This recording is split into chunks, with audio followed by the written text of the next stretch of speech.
ఏది తీసుకున్నా కూడా మీ ప్రభుత్వం కంటే, మీ 6 ఏళ్ల ప్రభుత్వంతో పోల్చుకుని మా 5 ఏళ్ల ప్రభుత్వం, మీరు 14-19 లేదా 24-25 లేదా జగన్మోహన్ రెడ్డి గారి యొక్క 19-24 మధ్య, ఈ 6 ఏళ్ళ లేకపోతే ఆ 5 ఏళ్ళు ఈ 5 ఏళ్ళ 6 ఏళ్ళు 5 ఏళ్ళ మీ ఇష్టం.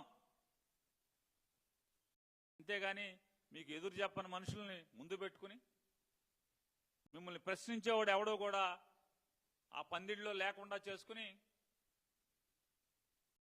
నోటికొచ్చిన అసత్యాలు, తండ్రి 420 కొడుకు 840 అసత్యాలు చెప్పినంత మాత్రాన ఈ రాష్ట్రంలో ఉన్నటువంటి ఆర్థిక స్థితిగతులు, జరిగినటువంటి ఆర్థిక రికార్డులు అయ్యి కూడా గాలిలో కలిసే రికార్డులు కాదు, ప్రతిదీ కూడా పుస్తకాల్లో నిక్షిప్తమై ఉన్నది, తెలుసుకుంటే మంచిదని చెప్పని ఎంతసేపు జగన్మోహన్ రెడ్డి గారి మీద బురదేసే కార్యక్రమం.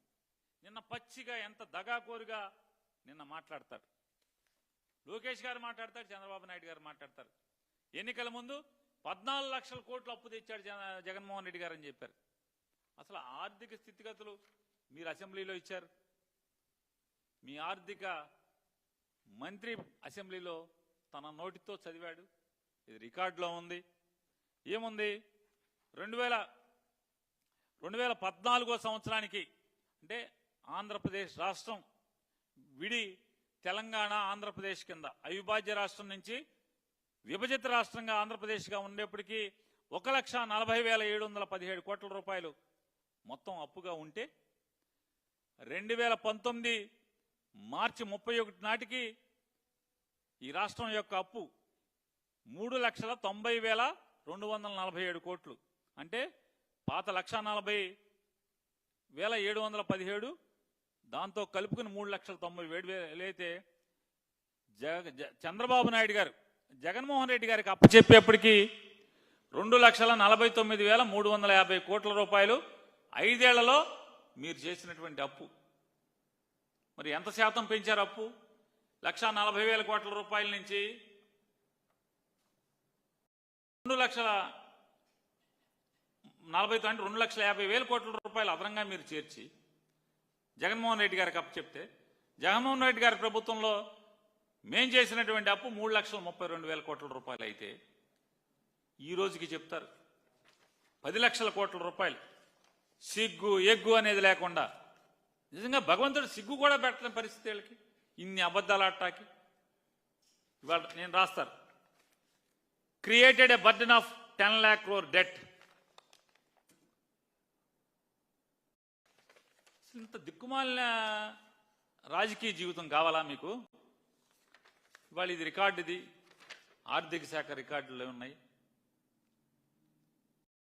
మీరు జగన్మోహన్ రెడ్డి గారి దగ్గర నుంచి మీరు పగ్గాలు చేపట్టిన తర్వాత మీరు ఇప్పటికీ 1,61,000 కోట్ల రూపాయలు ఎంతో మీరు చేసినటువంటి నిర్వాహకం. అంటే మేము మీకు అప్పచెప్పేప్పటికీ మేం చేసిన అప్పు 3,32,000 కోట్ల రూపాయలు 5 ఏళ్లలో.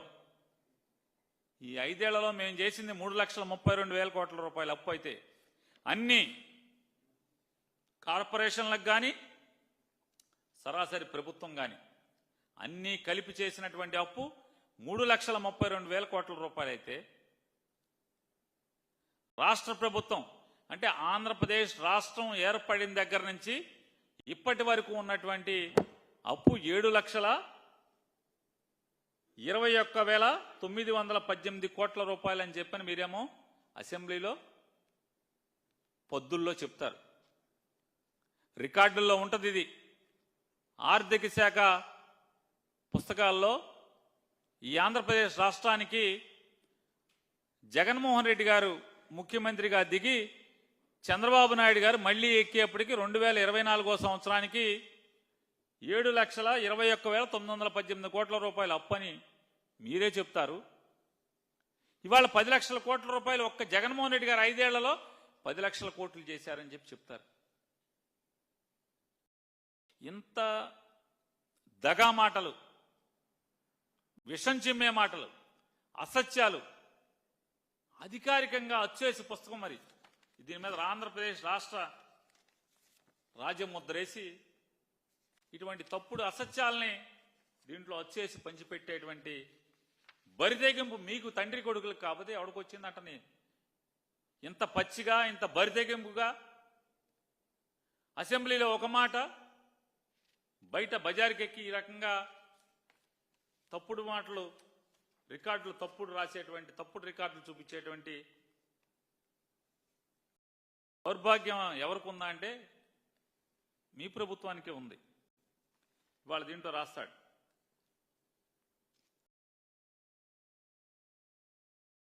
విక్టరియస్ cycle of welfare development empowerment versus అన్నీ కలిపి welfare empowerment, investment and development, higher revenue generation, wealth creation.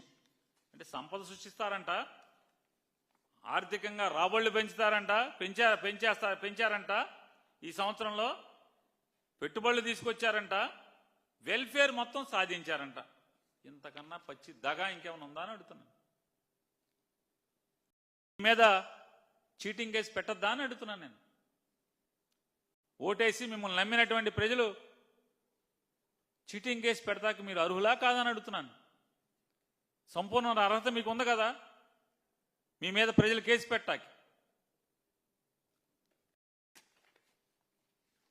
Higher revenue generation అంటే జగన్మోహన్ రెడ్డి గారి కంటే కూడా, అంటే ప్రతి సంవత్సరం భారతదేశంలో ఉన్నటువంటి ఏ రాష్ట్రంలో అయినా సరే హీనపక్షంలో 5 నుంచి 15%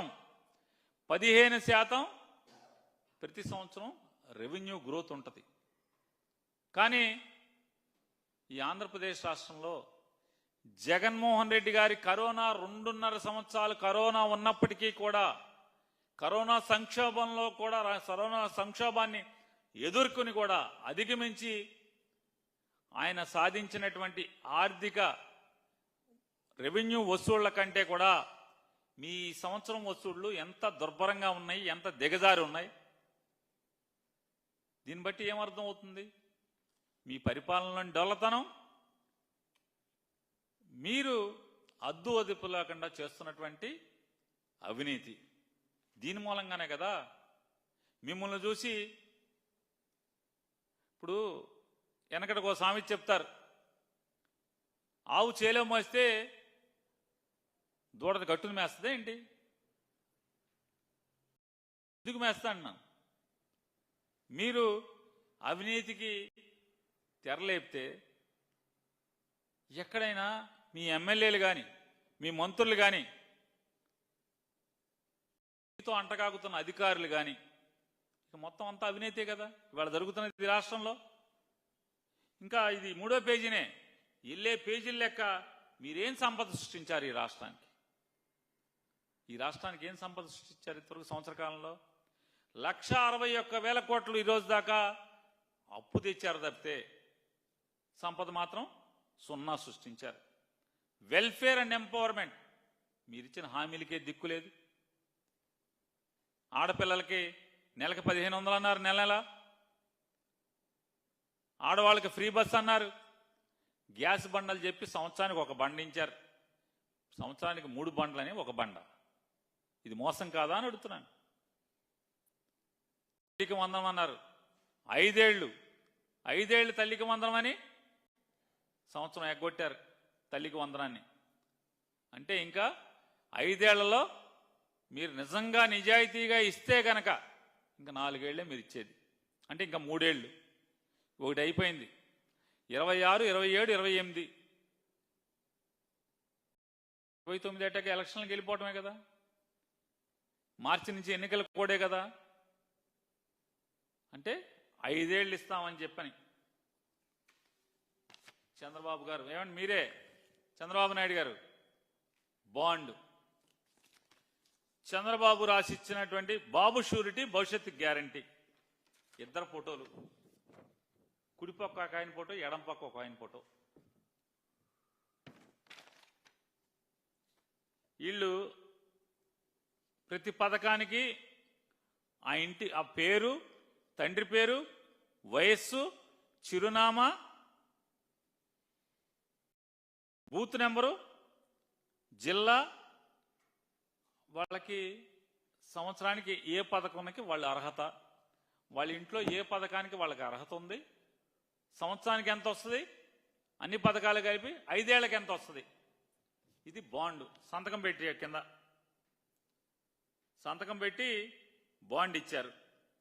2 సంతకాలు పెట్టారు. పవన్ కళ్యాణ్ గారు మీరు కూడా పెట్టారు సంతకం. 2 సంతకాలు ఉన్నాయి. ఫోటోలే కాదు సంతకాలు కూడా మీ ఇద్దరే ఉన్నాయి. సంవత్సరంలో 3 బండలు ఇస్తా అన్నారు, 1 బండే ఇచ్చారు కదా. మోసం చేశారా లేదా? మీ బాండ్ ఇచ్చి షూరిటీ అన్నారు, గ్యారంటీ అన్నారు. 3 బండ్లల్లో 1 బండే ఇచ్చారు. తల్లికి వందనం ఎగ్గొట్టారు, ఆడబిడ్డ నిధి ఎగ్గొట్టారు, ఫ్రీ బస్సు ఎగ్గొట్టారు.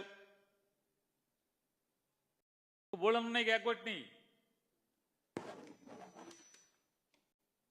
దీపంలో 3 బండ్లకు 1 బండ, 2 బండ్లు ఎగ్గొట్టారు.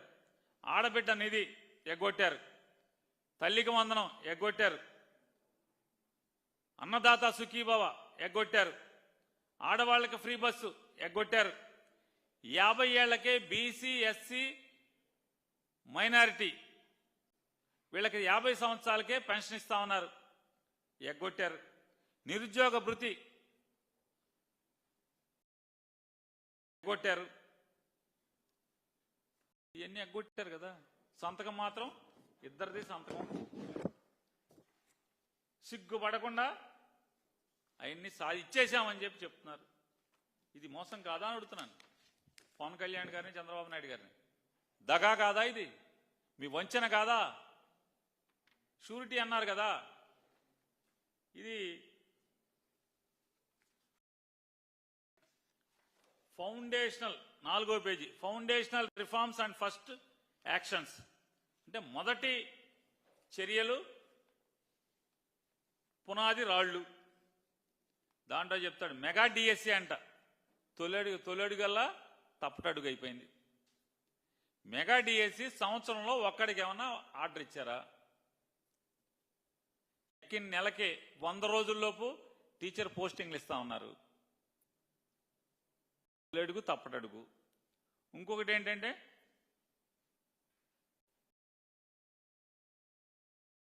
Repealing of AP titling act. Titling act repealing అన్నావు కానీ జగన్మోహన్ రెడ్డి గారు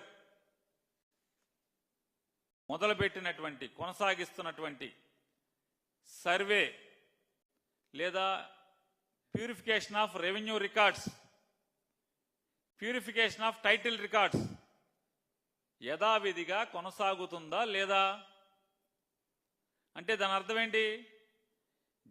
జగన్మోహన్ రెడ్డి గారి మీద ఓట్ల కోసం విషం చిమ్మి